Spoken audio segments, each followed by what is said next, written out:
What is up, guys? Fado82 coming at you with some raid cam footage from the US Restopia server. Restopia is a vanilla Rust server on a 1-week wipe cycle, so what that means for this footage is these bases and resources were acquired in 1 week's time, and this is a server that doesn't have any additional modifications and also is the game as it's intended at this point in time.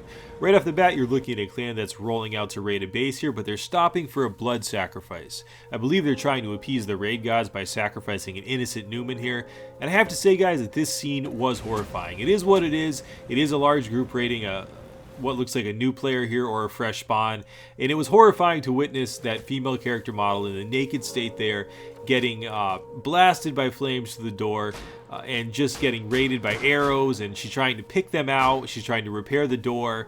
I'm even referring to the character model as she, as though the person playing is a female. It's most likely a male, as we know from Rust statistics. But anyways, it did evoke a response in me. It was a little bit visceral for a moment. I was like, how dare they do this to this lady? And then I realized, it really made no difference in terms of the game.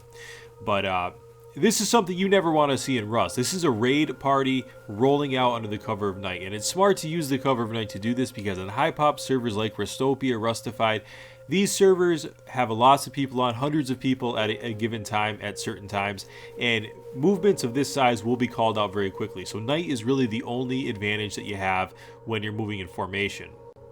It's pretty cool to watch a large-scale raid party roll out. It's kind of like something out of Lord of the Rings where they're running across the landscape for a battle. There's no other mode of transportation in Rust right now, so you can't ride horses, you can't use vehicles, so you have to hoof it wherever you want to go, and that makes for some interesting times when big groups have to come together. Notice they're using best practices here, and they're not focusing on the bear, and they're not focusing on the airdrop. That's something, guys, if you're going to be raiding, just focus on the prize, which is going to be the base. Speaking of that, this is the base that they came to raid, and they brought a lot of rockets to the action, as you can see here.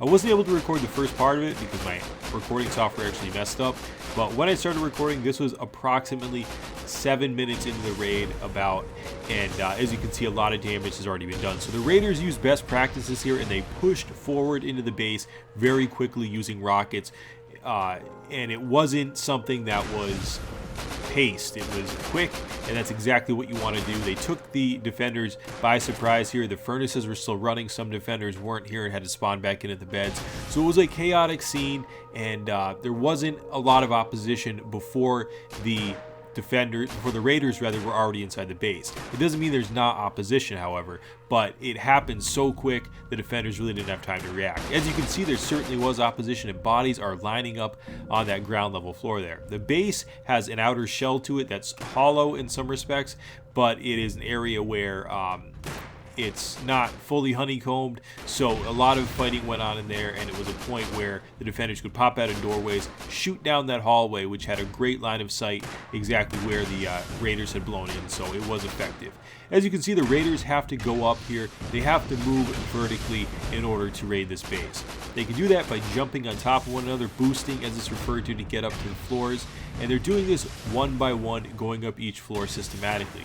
They're opening up pathways in the base with the rockets. The rockets are still the preferred raiding tool. We don't see C4 used a lot anymore, guys, for raiding. It's really rockets are the tool of the day when it comes down to raiding on most vanilla Rust servers.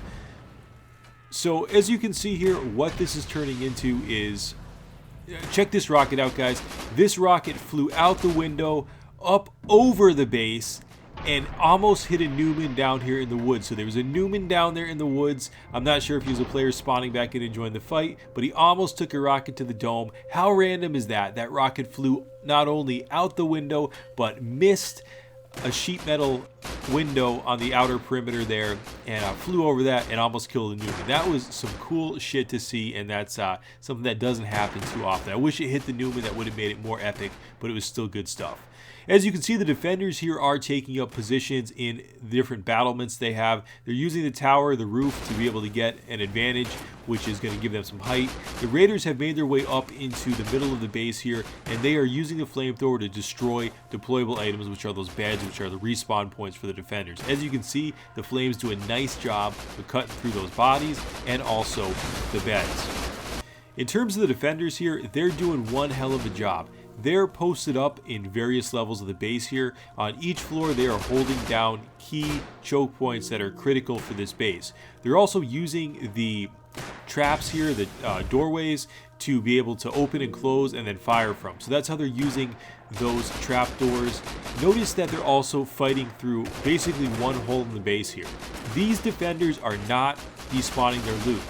They're not giving up on the fight. In fact, they are fighting harder than I think I've seen a group fight in a very long time in a raid camp. Even though their base has been blown into and probably 60% of it is compromised, they are focused on the fight here, and the defenders are going to be the guys in the Rhino Crunch hoodies here, those awesome digital camo hoodies. Those are the defenders. Notice again, they're using the trapdoor, opening it and closing it, opening it, firing it, closing it to shield himself from incoming fire, as the raiders Mario their way, have to jump on top of one another and sort of platform their way up into the upper parts of the base here. The defenders are doing an awesome job here, and this is something that is really not an even show of force, because there's more, of course, raiders, as is necessary to raid a base like this.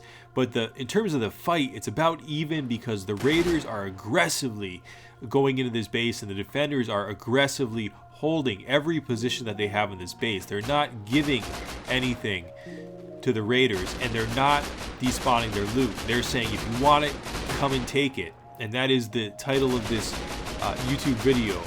MOLON LABE, or MOLON LABE, if you guys are familiar with that term. It literally means come and take it. It has a very strong history in terms of military culture, dating back to the Greeks, but I'm not going to digress too much. Look it up if you're interested. But that really held true, and the fight that the defenders had, I was really struck by that.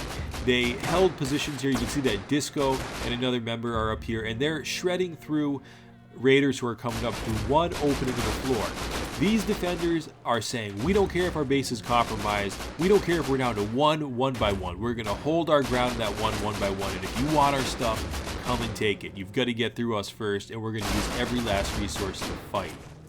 Unfortunately, that doesn't always happen in Rust. A lot of times we'll see raid camp footage where people are wasting precious time despawning loot, and that wasn't done one time. These defenders rather, fully intended to keep their base, or to, if not to do that, to go down with the absolute most amount of fight that they had in them. And that again is that mentality of MOLON LABE, come and take it if you want it, if you can, and it's a challenge. And the base is just getting destroyed here. We can see that the raiders are on the ground floor here, and they're mixed in with random nakeds who are now running in. This has become an event on the server. Lots of people are mixing in here. The longer that a large-scale raid like this goes on a high-pop server, the more people that are attracted to it, which is always a fun time. Notice here that inside one of the main corridors here, it was only protected by one armored door. It's now been walled up here. It's been sort of griefed, if you will. The defenders grief their own base, but they can always degrief that later on.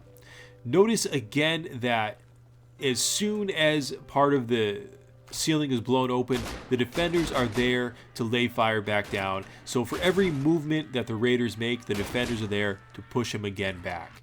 This was very much a back and forth raid cam. The fight here, in terms of both sides, was the best I've seen in a long time, I have to say. And it was a lot of fun to watch. I wasn't sure if it was going to translate exactly. You guys might be wondering how that base looks the next day, if it was still standing. And yes, it is still standing. In fact, it is thriving. These members not only fought hard, but they've also worked hard to rebuild that base, to repair it, to make it stronger. They've put up some more fortifications, expecting another show of force like the one perhaps they saw before. They've fortified it with wood spikes. They've perhaps gone a little overboard there. And as you can see, they finished the roof, so it's no longer a twig tile, and they've upgraded it in terms of a couple more floors. So I really hope you guys enjoyed this raid cam. The takeaway here is never give up. If people want your stuff, and make them come and take it. Don't despawn your stuff. Fight to every last drop. You might just turn the tides, and if you have to use your resources to grief your own base, go ahead and do that. Alright guys, as always, really hope you enjoyed this raid cam. I thought both sides here did a phenomenal job, and the amount of fight that we saw here was pretty epic. As always guys, leave a comment below if you'd like, and let me know what you think. Fado82, peace.